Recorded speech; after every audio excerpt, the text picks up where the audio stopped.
ఇక్కడ డిస్ట్రిబ్యూషన్ కూడా ఆపేయమని చెప్పాను. అది కూడా చాలా స్పష్టమైన ఆదేశాలు ఇచ్చాం. ప్రతి ఒక్క వెహికల్లో ఎవరైతే ఒక అక్టోపస్ కానిస్టేబుల్ని, ఒక గ్రే హౌండ్స్ని, ఏపీఎస్సీ స్టాఫ్ని పెట్టాం డెలివరీ ఇవ్వడానికి. వాళ్ళు తీసుకొస్తారు ఇవన్నీ.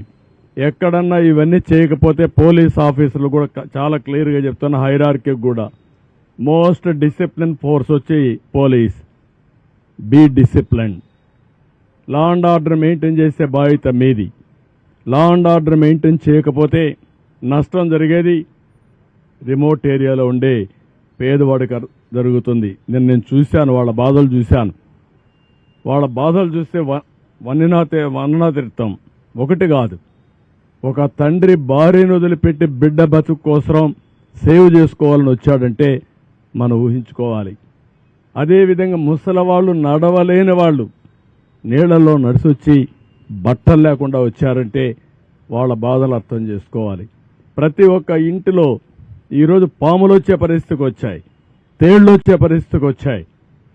అంటే పై బిల్డింగ్లో ఉండే వాళ్ళకు కూడా ఈ పాములు, తేళ్లు ఇవన్నీ చూస్తామంటే బాధ, భయం ఉంటుంది.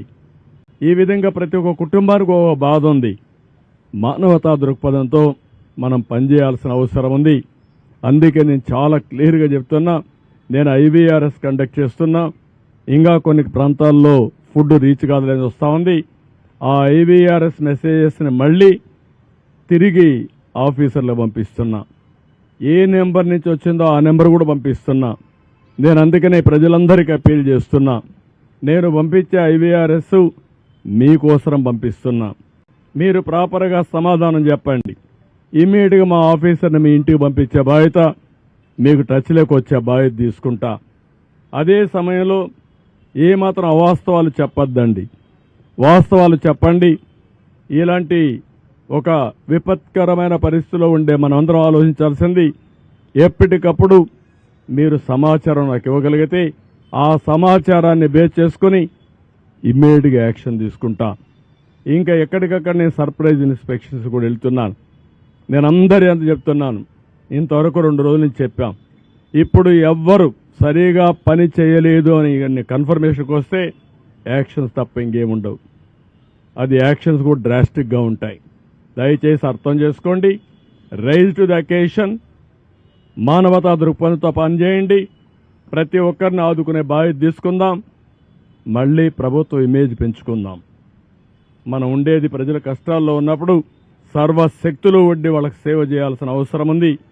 మీనమేషాలు లెక్క చేయడం మాత్రం మంచిది కాదని మరొకసారి విజ్ఞప్తి చేస్తున్నా. రాత్రి ఎవ్రీడే రాత్రి 9 గంటలకు నేను రివ్యూ చేసుకుంటున్నాను. అంతవరకు ఎప్పటికప్పుడు రియల్ టైంలో ఇన్ఫర్మేషన్ పంపిస్తున్నాను కంట్రోల్ రూమ్ నుంచి. ఏదైనా అవసరమైతే ఎక్స్ట్రా ప్రొక్యూర్ చేయడానికి కూడా ఏమీ అనకాడం. Money is not the criteria. ఎట్టి పరిస్థితిలో ఇబ్బందులు లేకుండా వీళ్ళు చేయడం మా బాధ్యత. అది చేస్తాం. ఇది అవుతానే శానిటేషన్ మీద ఉంటాం. అదే మరి రీహాబిలిటేషన్ చేయాలి. ఈ 2-3 రోజుల్లో ఇవన్నీ కంప్లీట్ చేస్తాం. ప్రజలకు కూడా కోరుతున్నాం, సంయమనం పాటించండి. ఒక అర్ధ గంట ఆలస్యం అవుతుందని ఆవేశంగా వస్తే అది 4 గంటలు కావచ్చు, 5 గంటలు కావచ్చు, మొత్తం వ్యవస్థ కొలాప్స్ అయితే కయాస్ వచ్చే పరిస్థితి వస్తుంది. ఈ విషయం కూడా మీరు అర్థం చేసుకోమని కోరుతున్నా. రాష్ట్రంలో ఉండే ప్రతి ఒక్కరికి విజ్ఞప్తి చేస్తున్నా. ఒక వ్యక్తులుగా సమాజంలో బాధ్యత కలిగిన మనం సమాజంలో ఎవరికైనా ఇబ్బంది వస్తే అండగా నిలబడవలసిన బాధ్యత మీ మీద ఉంది. మీరు కూడా ముందుకు రండి, సహకరించండి. ఏ విధంగా సహకరిస్తారో మీకే వదిలిపెడుతున్నా. ఫైనాన్షియల్గా ఇస్తారా, లేకుంటే వచ్చి సేవ చేస్తారా? ఇక్కడ విజయవాడలో ఉండే, ఇక్కడ కానీ చుట్టుపక్కల ఉండే ప్రతి ఒక్క వ్యక్తిని కోరుతున్నా. ఇది మనందరి బాధ్యత. సాటి మనిషి ఇబ్బందుల్లో ఉన్నప్పుడు మీరు చేయాల్సిన పని, మీరు వంట చేసి తీసేపోయి ఒకసారి క్యారియర్ తీసి పెడతారా, లేకపోతే పరామర్శిస్తారా, వాళ్ళని లేకుంటే నిత్యావసర వస్తువులు ఇస్తారా, లేకుంటే వాళ్ళకి ఏదైనా కష్టాల్లో ఉంటే ఆదుకుంటారా? ఒక కుటుంబాన్నో ఒక 5 కుటుంబాలను మీ శక్తి మేరకు మీరు చేయగలిగితే అది మనలో ఉండే మానవత్వాన్ని నిరూపించుకున్నట్టు అవుతుంది. ప్రభుత్వం చేస్తాం, కానీ ప్రతి ఒక్కరూ గుర్తుపెట్టుకోవాల్సింది, సమాజం బాగుంటే మనం కూడా ఉంటాం, అలాంటి స్ఫూర్తికి మీరు నాంది పలకాల్సిందిగా ఈ విజయవాడలో ఉండే వీళ్ళని కూడా కోరుతున్నా. మేము చేయాల్సిన పనులన్నీ చేస్తాం. ఈ కొండ మీడియాని కూడా కోరుతున్నా, చెత్త రాజకీయాలు వద్దు. ప్రజలు ఇబ్బందుల్లో ఉన్నప్పుడు ప్రజాహితం కోసం పనిచేయండి. అలాంటి ఇష్టానుసారంగా రాసే వార్తలు నేను పట్టించుకొని పాజిటివ్ వార్తలు ఉంటే ఇవ్వండి. నేను లాస్ట్ మైల్లోకి రీచ్ అయ్యి ప్రతి ఒక్కరికి న్యాయం చేసే బాధ్యత తీసుకుంటాం. Thank you.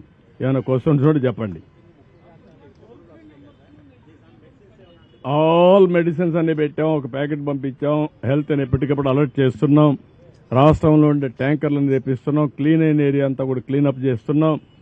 మొత్తం ఏమేం చేయాలనో ఇలాంటి ప్రత్యేకమైన పరిస్థితులు అన్నీ చేస్తాం.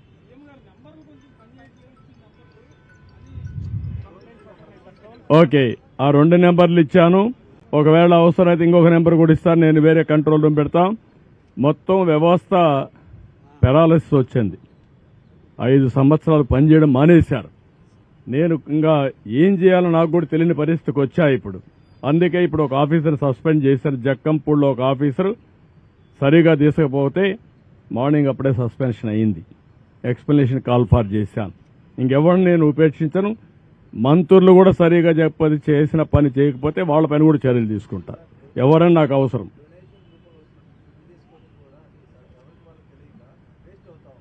అంటే నేనేమంటానంటే మనకుండే రిసోర్స్ అన్ని సద్వినియోగం చేసుకోవాలి. కాస్తో కూస్తో వేస్ట్ అయినా మేమేం చేశామంటే అందరికీ రీచ్ కావాలనే ఉద్దేశం చేశాం. వాళ్ళు రీచ్ కావాలంటే వాళ్ళకు ఇబ్బందులు ఉంటాయి. మేము ఒక స్ట్రక్చర్ కానీ సప్లై డిమాండ్ రెండు కూడా చేయడం కోసం చేశాం. నో అని నేనేమంటాను, నో లో అవన్నీ మనం చేయలేము. మేము ఒక మనుషుల యొక్క మీకు పేపర్కి ఇస్తాం. పలాని వ్యక్తి పలాని ప్రాంతంలో మా సచివాలయం ఇన్ఛార్జ్ సీనియర్ ఆఫీసర్ ఒక అతను ఉంటాడు. సచివాలయం సిబ్బందిని అంతా తీసుకున్నాం. అక్కడే వాలంటీర్స్ కూడా డబ్బులు పే చేస్తాం. ఇప్పటికి 10 జిల్లాల నుంచి దగ్గర 9-10 జిల్లాల నుంచి ఫుడ్ కూడా తయారు చేసి వీలైతే ఎయిర్ లిఫ్ట్ కానీ దగ్గరుంటే ట్రాన్స్పోర్టేషన్ తెప్పిస్తున్నాం.